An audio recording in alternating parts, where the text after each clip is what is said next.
This is Edgar Delgado, and just seconds ago, he fatally shot an innocent man. Were you with what happened? I don't know who is the man who's shot. Can you tell me the name so I know if it's him or not? I don't know. I was with Omar. And is Omar the one that was shooting? I don't know. What did Omar look like? He's Hispanic. He has a beard. He's light-skinned. He's Mexican. What was he wearing last night? Color shirt? I don't know the shirt, but he's wearing a hat. All units be advised, we received reports of a shooting at Hard Rock Casino in at Lake Tahoe. One is reported deceased, and the shooter is armed inside the building. 202-23. 201 and 203. Is that Valley? Get on your knees! Get on your knees! County, all units. We just received an update. He got some information that the suspect possibly left in a white Toyota 4Runner with a Hispanic female adult about Senegal. Did you know that guy? I didn't know. I just remember we were talking for like a while, and then that's it. At 2 a.m. on March 25th, 2023, Edgar Delgado enters Hard Rock Casino and meets 32-year-old Omar Garcia, where they spend the next 6 hours together drinking and having a good time. But by 8 a.m., something begins to anger Edgar. The tension rises, an argument bursts out, and Edgar grabs Garcia. Worst of all, he pulls out a pistol and points it directly at Garcia's head multiple times. But Garcia resists, knowing his life could end at any time, and physical altercations ensue. Then, for one last time, Edgar grabs Garcia by the neck and whispers something in his ear to the extent that Garcia stops resisting. Desperately, Garcia tries to disengage, knowing that this fight is not worth his life. But Edgar sees his chance and pulls out his gun before Garcia even has a moment to react. And seconds later, a single gunshot rings throughout the Hard Rock Casino. Garcia had little to no chance of survival. He was shot directly in the temple, and every passing second meant a step closer to death. Soon after, panic erupted in the hotel. Employees and residents scrambled to get a hold of authorities as dozens of 911 calls began pouring in. Immediately, a team of 100 officers was put together from multiple police departments and sent to the Hard Rock Casino and Hotel. Okay, well, let's go. We gotta go to the south stairwell. Let's go, Code. 203, we're heading to the south stairwell now. South stairwell. Important to note is the fact that officers have almost no information on the situation itself. All they know is that there was a shooting, and now there is a man lying dead in front of the bar. They also know that the Hard Rock Casino is a massive complex with over 670 rooms, and that gunman could be hiding anywhere. 23, 201 and 203.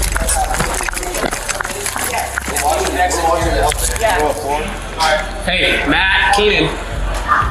Brian's gonna take us second floor because the stairwell's on the outside. Brian's taking us right here, second floor. We'll hit our stairwells up. We're floors. Hey. Oh, where are we going? Brian! In an active shooting, officers always need to establish control over the situation the moment they arrive on the scene. That's why this team immediately moves in to secure the stairwells, because they lack security and connect to several parts of the building, which provides an easy escape route for the shooter. With that said, the shooter's identity is still unknown, and the officers need to treat everyone they encounter as a potential threat until confirmed otherwise. Show me your hands. Where's your room? Where's your room at? Get back in your room and stay in there. Okay. Claire, go ahead. Hold there. Put your baton right here. Show me your hands. Right there. Stop right there. Stop right there. Don't move. Don't move. Go with. Come down here around the corner. Who else is with you? Not us. After quickly confirming that these are innocent civilians and not the shooter, officers can now move towards evacuating them. I think the elevator there. Oh, yeah. Grab that. Up there. And you got two coming down. Okay, go back to the floor. Keep your hands up, fellas. All the way down. All the way down. All the way down. Hands up. Let's go, boys. Good call, sir.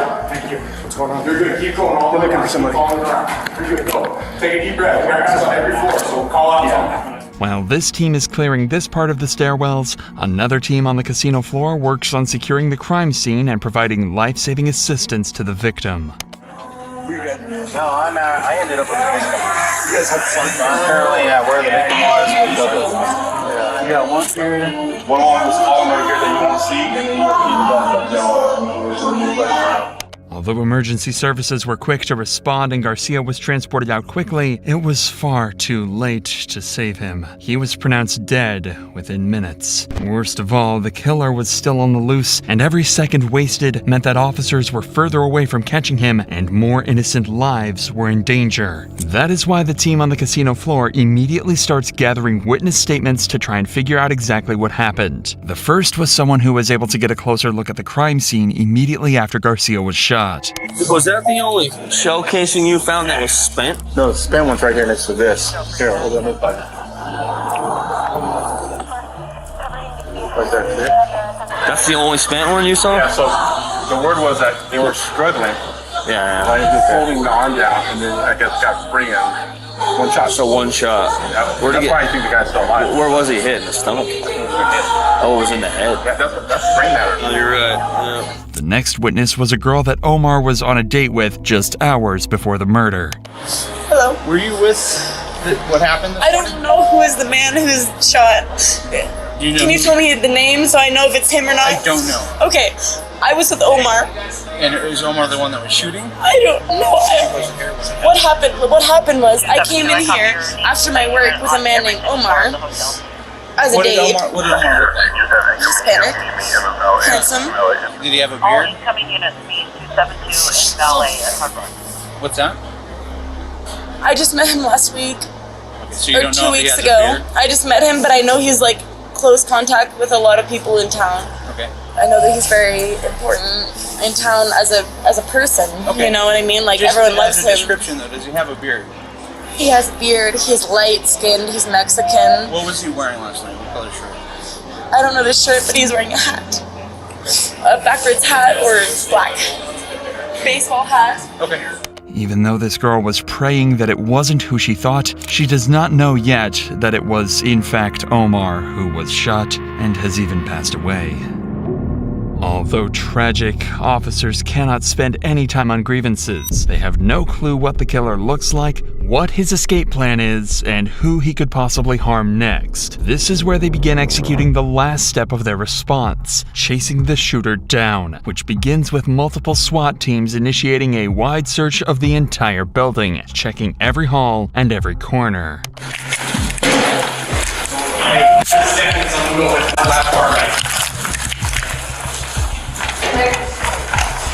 Okay, I'll hold. Keep pushing.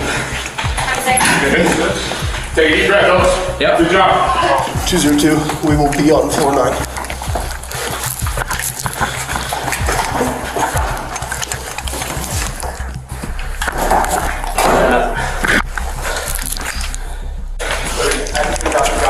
Hey, push your hands. Show me your hands. I'm going to call you guys. Show me your hands. I've been crying. Show me your hands. I've been crying. Turn around. Hispanic guy, beard, gray shirt. They're right there. Down They here. got him. Down here. I called me. Down here. Call me 911. Both of you step over here. Okay. Step behind us. Yes, Oh my God, you guys. Yes, sir. Can't you believe it happened? I was down there playing when it happened. I ran in the bar and I saw the guy on the floor. Okay. Oh my God. Thanks. Hey, listen to me. Hey, both of you. He's in a hotel somewhere. One of the I know, towers. that's why we stayed. Okay, you guys need to get into the stairwell. Okay, Let's stay. Come out here. Dude's just peeking. Sheriff's office, come out now! Who's your hands? Come out. We thought it was our kids. Our kids are in a couple rooms Okay, down. listen to me. You guys need to stay in this room.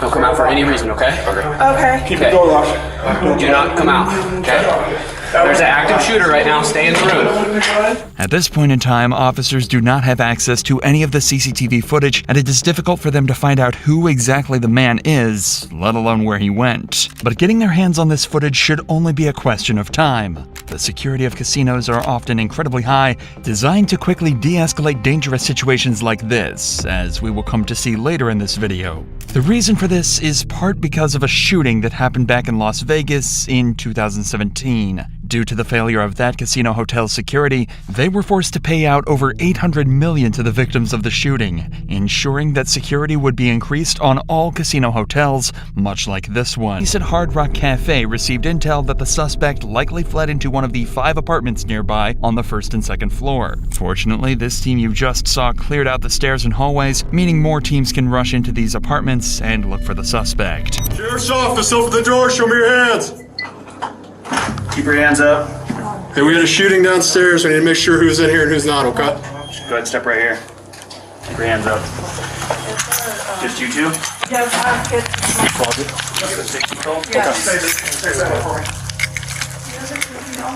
Yes, you need to stay inside, okay? Clear. Hello. I got this one. Hi, with Sheriff's Office. Everybody good in here? Yeah, we're good. How many people? 4. 4? Y'all here? Yeah. Okay, can we just check, make sure everybody's okay? Nobody's hiding? Awesome. Thank you, ladies. What a day, huh? What a day. That's all good? Yeah. All right.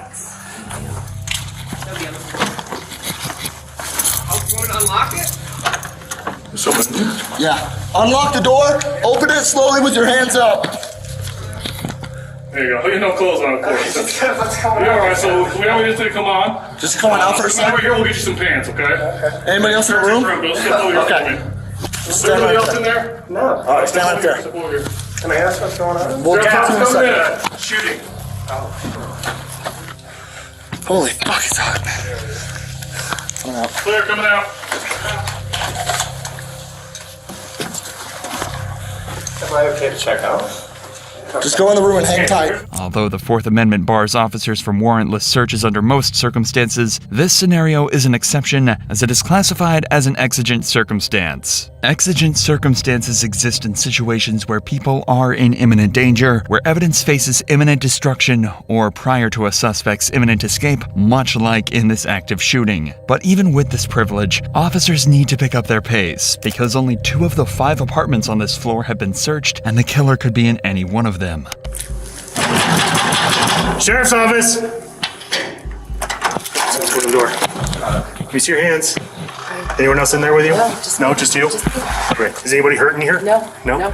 Okay, cool. We got walk. Just go ahead and stay in your room. Oh, here. Hold on. We just gotta make sure there's no. We just gotta make sure. Nobody hurting here.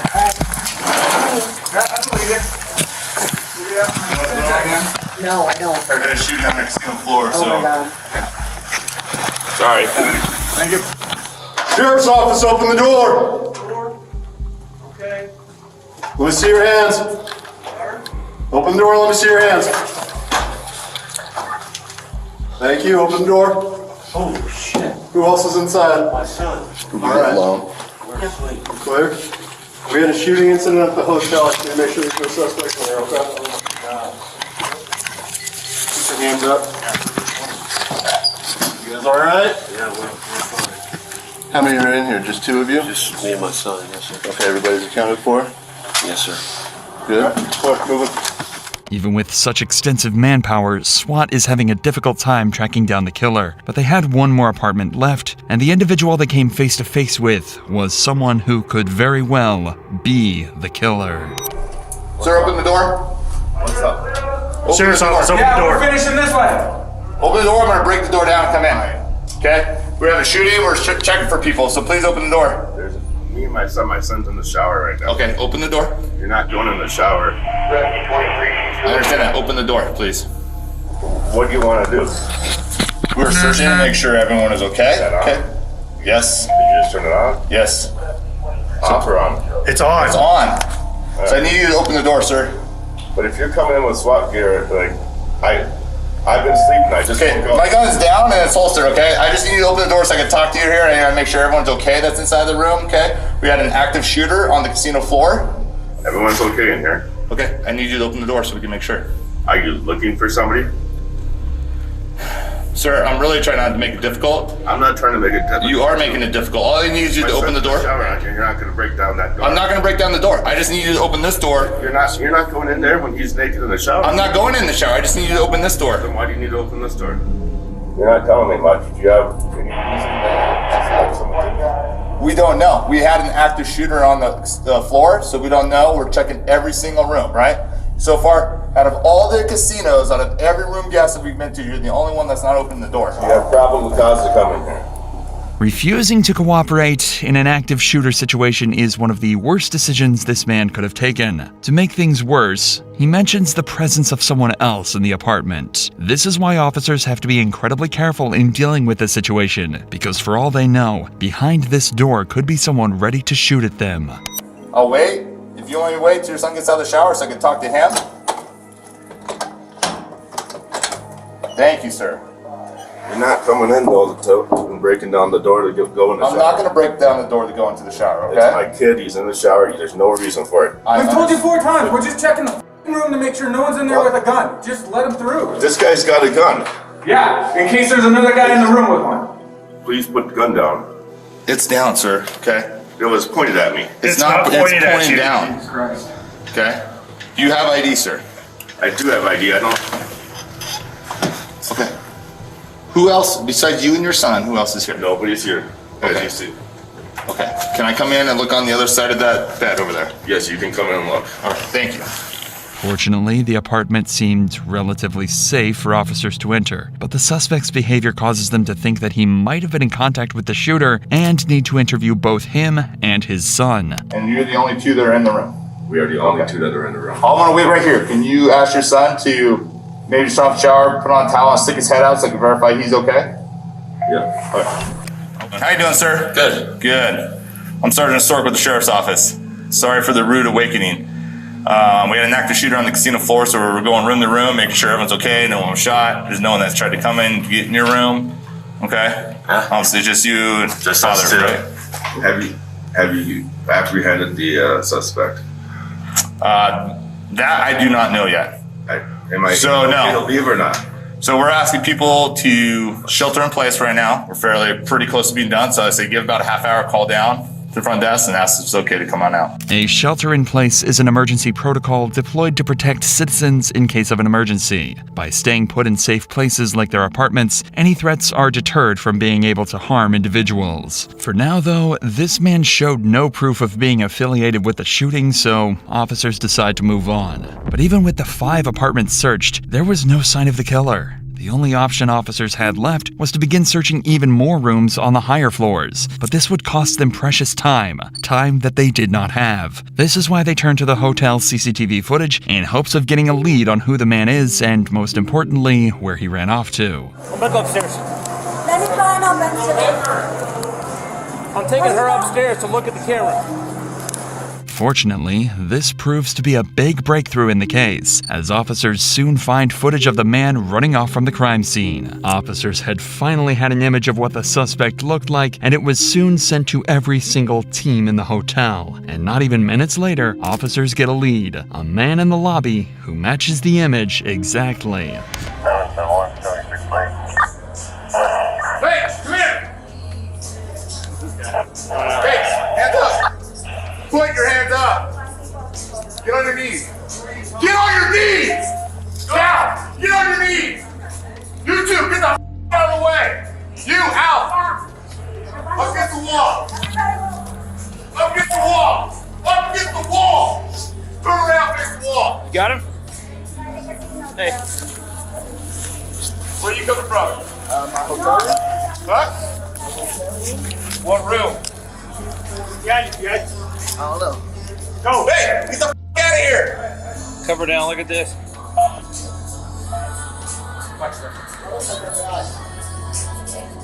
Yeah, this. Cuff him. I got it. One hand's on. Two hands on your back. Cross-referencing the image to the suspect, the two are almost an exact match. However, officers are still not entirely certain and need to have a closer look before taking the next step and arresting him. Hey, have him take his cap off.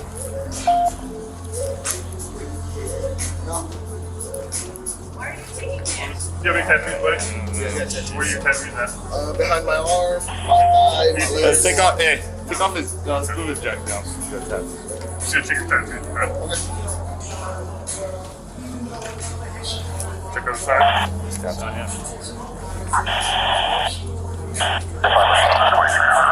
Check his right. Let me see his right arm. Here's clear. So this is what we're looking for, buddy.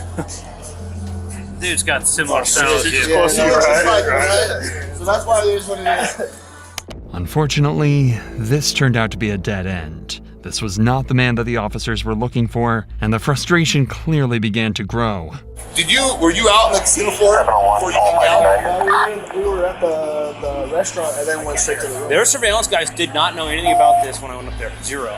I gave them a picture when I went up there. Always south side with the gun. Right now. That's the last thing they are. That was 10-15 ago. Yeah. Call 5 at night. There's nobody at the link up, FY. Okay. Let's get you out of here. It is around this time that officers make a crucial breakthrough in the case. By digging deeper into CCTV and tracking back the shooter's movements, they discover that their man is not a visitor, but a tenant named Edgar Julian Delgado, who checked into the hotel the day before with his girlfriend, Savannah Tautapale. Right after the murder, Edgar is seen rushing to his room and coming out with a handful of bags. Savannah soon joins him and they exit the hotel. Edgar, along with his girlfriend, were now on the run. Despite the fast response from police, Edgar was able to escape because no one had a description of the suspect yet. And as we would later see, he even had a close call with an officer before he escaped. Immediately after finding out Edgar had escaped, all roads and highways in the state were placed under heavy monitoring. They were not going to let a murderer escape. And while they waited for Edgar to fall into their hands, they began interviewing hotel employees to understand the motives behind this murder, starting with a security guard who was present at the time of the murder, Robert Bells.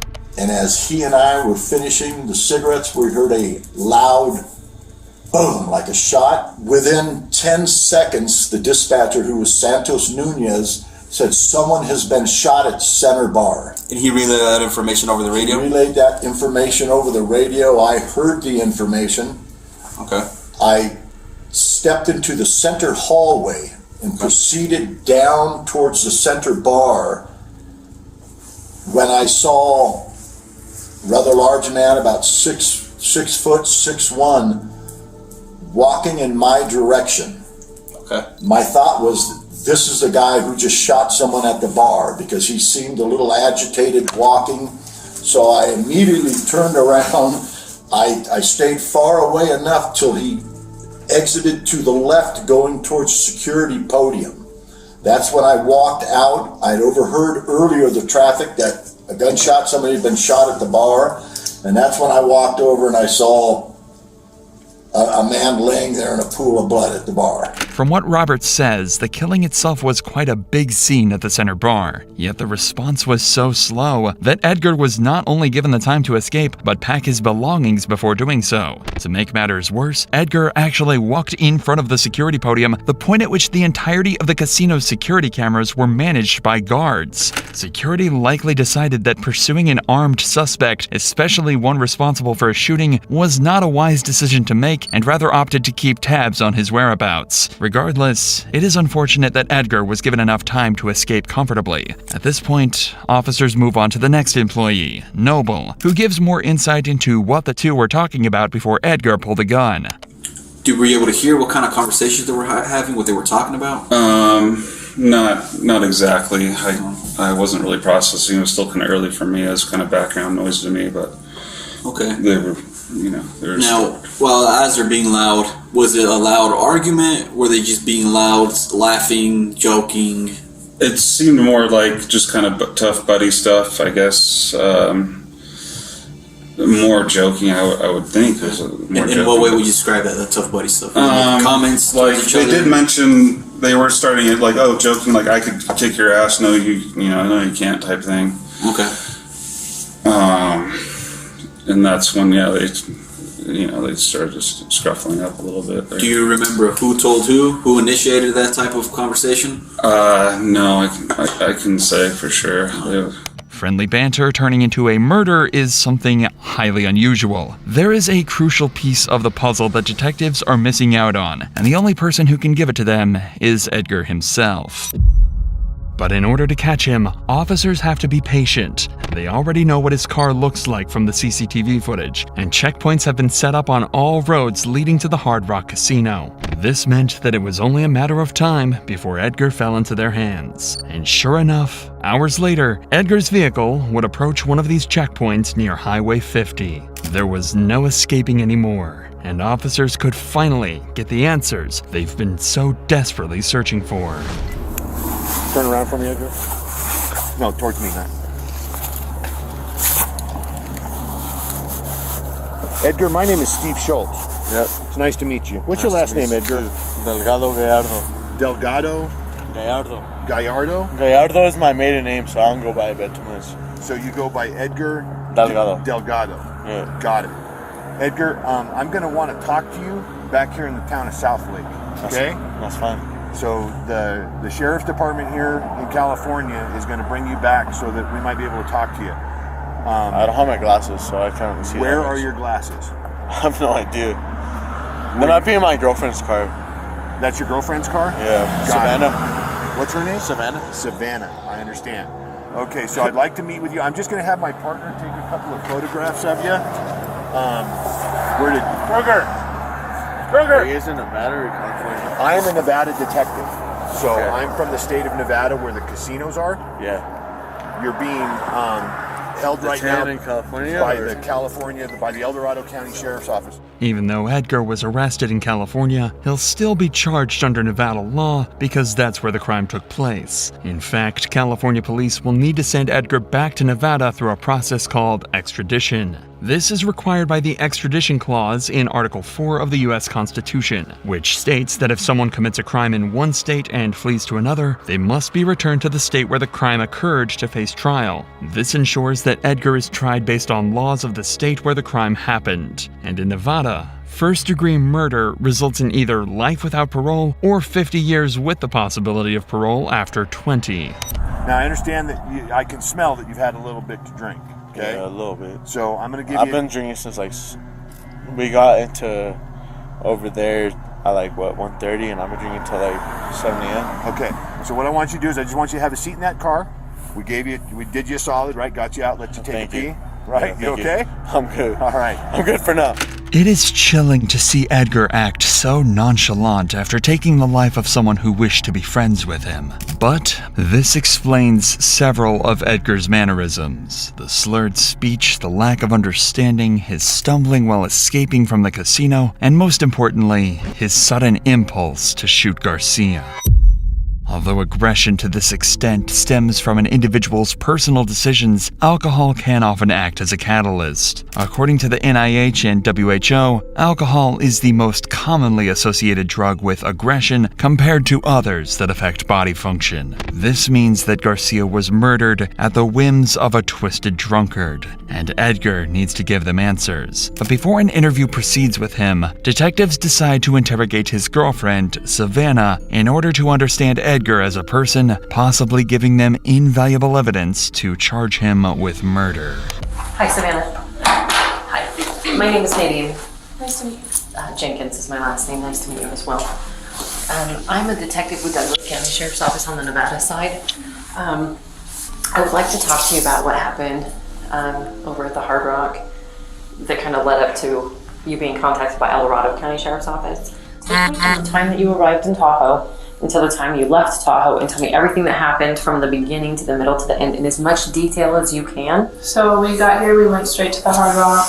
We parked in the front, we walked in, checked in, moved the, after we checked in, we went and we parked in the parking garage, and then we went to our hotel. We went up to the hotel room, and then we went down to the casino area and we had a few drinks, and then I was not feeling well, so we went back up to the room and I was puking, and then he left. He said he was going to be back in 30 minutes, and then I fell asleep on the bathroom floor. Okay. And then I woke up to him calling me saying, let's go, we need to leave. And I kept asking him what happened, and he just kept saying, let's go. I was getting frustrated. I was like, why? I'm hungover, I want to sleep, what's going on? And he just kept saying over and over, let's go, let's go, let's go. And I assumed that he had like been gambling and he lost money and he was mad. And so we grabbed our stuff and we walked to the car, and that's when we saw cops pulling up, and the cops told us, they said there's someone with a gun or someone got shot, and then he turned around, faced them, put his hands up, and I looked at him, I was like, what are you doing? And then I just said, babe, let's go. They just said someone has a gun, let's go. And so we went to the car. It is likely that Savannah genuinely did not know why she was being rushed to leave in the heat of the moment. Unfortunately, due to Edgar's horrible decisions, she is now an accomplice in her boyfriend's escape. So either she tries to defend him and risk being charged as an accomplice in murder, or fess up and answer every question honestly, especially the ones about his past. How did you meet Edgar? How do you know him? We went to high school together, but we were never really talked in high school. And then I started working at a bar, and he is my boss. Okay, it's your boss. Mm-hmm. Okay. What do you know about him and his history before meeting you? Nothing. Okay, don't really know anything. I just know that we went to school together. Okay. Do you know anything about Edgar, his life, things he may or may not have done in between when you knew him in high school and then when you knew him as your boss at the Red Room? Oh. Okay, have you guys had, some couples don't really have this is my history talk, some do. We have not. You have not had that talk? No. Okay. For now, the detective believes that Savannah isn't comfortable enough to reveal details and decides to take an alternative approach. By explaining the trouble she's in and mounting some pressure, there is a chance that crucial information can be squeezed out of her. You have to understand that when you know somebody has done something illegal or have a suspicion of it, or they are giving you that hint, and then if you help them escape, that's a crime. So by driving him away from the scene, you put yourself in a really bad spot. Okay, help me help you, right? I need to know everything. I'm gonna be blunt with you. He shot that guy. I have a video of it. I watched it with my own eyes. Okay, because you got yourself wrapped up into a mess. So let's go back. He calls you at some point. Take me from the time he called you, and please, Savannah, be as detailed as you can about what he said to you, because I can see him calling you on the surveillance video. I can see him on the phone. So what did he say to you? He said, grab the bags, let's go. And he just kept repeating that over and over. Just grab the bags, let's go, let's go, let's go. Okay, so then he gets up to the room. Be super specific. What is everything that happened from the time he walked into that room until the time you guys walked out of the room? Tell me everything. He just said, let's go, we need to go. And I kept asking him why, and what's going on, and he seemed upset. But he just kept saying, let's go, we need to go. Okay. He also said, he said, we need to go to Mexico. We need to go to Mexico. That's what he said. Okay, so he said, we need to go to Mexico. Mm-hmm. Okay. The time that he walked into the room, all right, so you guys get your stuff together. Mm-hmm. Boom. He says, we need to go to Mexico, keeps telling you, we gotta fucking go. Mm-hmm. You guys leave. Mm-hmm. You walk out to the parking structure and you're contacted by the police. Mm-hmm. I heard you say that the police approached and he put his hands up and turned. Mm-hmm. And you started to tell me what he said to you, and then you stopped. Because I don't really remember exactly what he said. I don't need verbatim. Give me the gist of what it was that he said to you. I really don't. I had just woken up. Everything was a blur. Okay. I genuinely don't remember. Don't remember? Okay. Yeah. So I'm picturing it in my head because I wasn't there, but I don't want to get it wrong. So when you say, can you give me a demonstration of what he did when the police approached? What did he do body language wise? What did he do? Well, I'm pretty sure he dropped his hat on the ground and he just put his hands up. What does his backpack look like? I think it's a Jordan backpack. It's black. The only other things in the car were my bag, which is green, and he had another black duffel bag. The bag that Savannah mentions contains several of Edgar's items, including the weapon he used to kill Garcia. Can you see the black? Okay, barrels towards me. Barrels. And then it looks like the mag and the gun are separate. Slide is open. Okay. And there's a magazine with it. So let's watch for trace evidence or anything on the barrel or anything like that. Hold on, I'll do it. It's a 26. So it's a Glock 26? Yep. This information is what the detective uses to not only make sure that Savannah is telling the truth, but to find out whether this murder was premeditated or not. Do you know Edgar to carry a firearm on a regular basis? Did you know he was carrying a firearm? I knew that he had it with him. Okay. I didn't know that he had it when we were like in the casino. Okay, so you were not aware of that. No. Does he generally carry it on his person when you guys go out? No. I guess I'm trying to wrap my mind around, you know, sometimes people, like, for me, for instance, law enforcement, I carry it everywhere I go, nature of the job, right? Some people only carry it sometimes if they feel like there might be a problem, or they feel threatened, or it's a bad environment, or something like that. And other people carry it all the time, just in case, right? I know for a fact he doesn't have it on him all the time. Okay, so he doesn't have it on him all the time. Mm-hmm. Do you have any idea what would have prompted him to carry it today? No. When he came back to the room, did you see the gun in his possession? No. I saw it when we were leaving the hotel room about to go to the car. And where did you see it at? I think he put it in his, like, box. I don't know if it's like a gun case or what it is. Okay. So I'm sorry, say that for me one more time. You saw it when you were leaving When the we- room? And from the room to the car.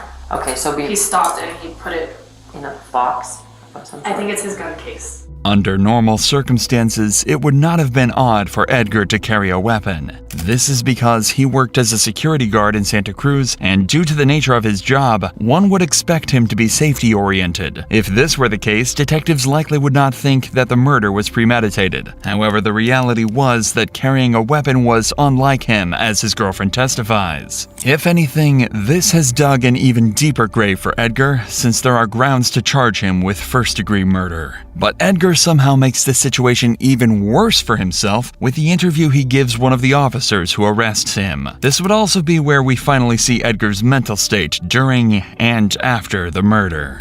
It's important for you to be able to tell your side of the story about what happened back there, and I want to listen to it. And I didn't necessarily want to do it here in the back of a police car, but since you mentioned that you have a gun and that it's in the car, I think it's important that we have the conversation. So but none of that is like, you know, why don't you hold accountable to me because you didn't tell me that before, you know?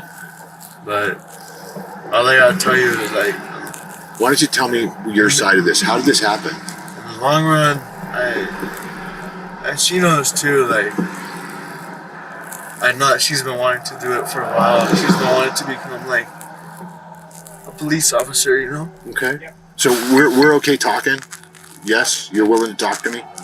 A little bit. Okay, a little bit. And like I said, anytime you want, Edgar. If I don't want to talk to you, that's it. You can say anytime during this conversation. You can say, "Hey, Steve." Like I've had family members talk. that are gay members, you know, and like I know the way it is. I get it in the streets. So I understand that you've had a life, right?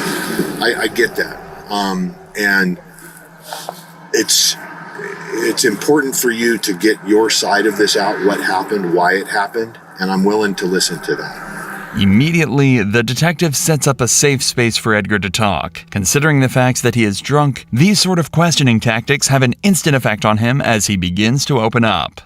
Did you know that guy? I didn't know him. You didn't know him?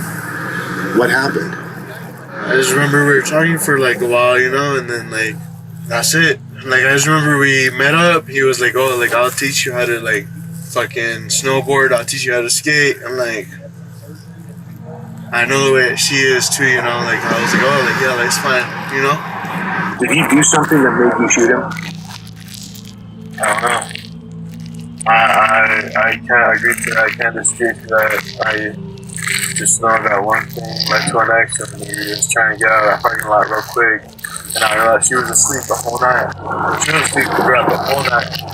And I wish I was asleep that night too. Are you an armed security guard when you're a bouncer or no? No?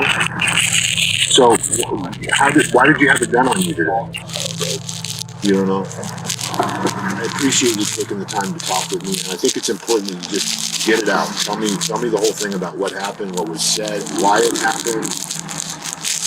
Slowly but surely, Edgar begins to crack. The tears begin to flow, and his consciousness starts to catch up to his actions. This seemed like, from what you described, it was kind of a spur of the moment thing.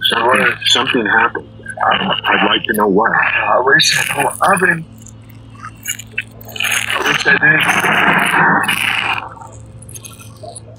I'm not one to just like react like that, you know? React like what? I don't know. How many times did you shoot it? Do you remember? I don't know. You don't remember? I don't know. I don't remember any of that. I just remember talking to someone about snowboarding. I remember talking to someone about skiing. And I just remember, like, leaving, like, you know, telling to rush. And I just remember a bunch of ARs put it everywhere. And I remember, like, earlier, like, in the night, like, once we got here, cause like, we headed out of sight, cause like, pretty late. We headed out, like, probably, like, at 9, you know? Sacred is, like, 4 hours away, 4 hours and a half away. And my girlfriend was the one driving, like, shoot. Look at the miles in the car, you know? Okay. We was bringing in that car, and we had a good time. Okay. And I fucked it up again. How did you meet this guy? Just talking in the bar, something different? Just there. Like, I had taken my girlfriend up to her room, to our room. I had taken her up to our room. And she was like, you want to stay down there? And I was like, I don't know. Like, it's Nevada. Like, they don't have, like California, you know? You can't serve alcohol after 2 a.m. Yeah, I'm aware of that. And I was like, all right. Like, I mean, it's Nevada. Like, I've never experienced that. I've never experienced Vegas. I've never experienced any of that. Like, it would be nice to experience that, like, for once. Okay. So then she was like, I was hoping you're out there, because she was, like, throwing up. She was, like out of it, pretty on, and, like, because, like, she was driving the whole night, and I was like, I'll take care of you, you know? And I decided to go back down, and I don't know what happened.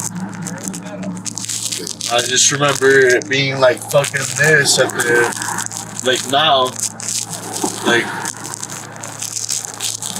I remember I was just leaving out of nowhere. Do you always carry your gun with you? I don't. You don't? My dad hates it, my mom hates it. Mom hates the fact that I own a gun. My dad hates the fact that, like, there's a gun in the household. I've never been raised with the firearm like that. With no plausible reason for his actions, there was no escape for Edgar. His actions were downright horrible, and nothing more than him doing whatever he felt in the spur of the moment. Edgar's girlfriend Savannah went on to admit to the destruction of evidence, as she lied about the presence of a gun when the two were arrested. She was granted a suspended 364-day jail sentence. As for Edgar, he pleaded guilty to first-degree murder and faced additional charges for the use of a deadly weapon. He was sentenced to a maximum of 55 years.